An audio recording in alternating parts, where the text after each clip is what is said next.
Salut les amis, salut tout le monde et bienvenue une fois de plus sur votre chaîne d'information préférée, la tempête de l'info. Aujourd'hui, on se capte pour une nouvelle note d'information du côté du Burkina Faso, où nous avons le pays qui a encore remporté une fois de plus une très grande victoire contre les ennemis de la paix. Depuis son accession au pouvoir, le capitaine Ibrahim Traoré s'est donné comme pour principal objectif de mettre fin à cette menace terroriste qui pèse sur le pays depuis près d'une décennie.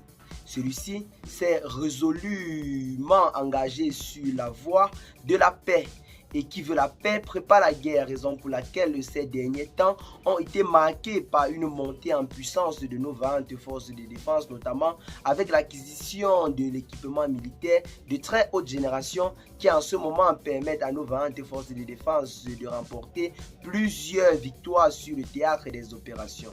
Si l'on veut se fier au bilan qui nous a été donné cette semaine seulement, les forces de défense ont mis hors d'état de nuit près de 200 terroristes. Une nouvelle très historique pour ce pays qui, malgré le départ des forces étrangères, se bat avec abnégation contre ses ennemis de la paix. L'on a véritablement confiance en ce dirigeant qui, depuis quelque temps, est en train de montrer ses preuves. La montée en puissance de l'AES est véritablement en train de faire l'unanimité et personne ne peut dire le contraire.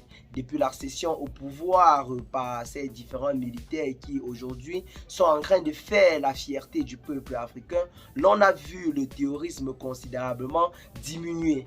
Malgré la présence de ces ennemis de la paix dans quelques localités, nos forces de défense continuent toujours à se battre jour et nuit pour mettre hors d'état de nuit ceux-ci.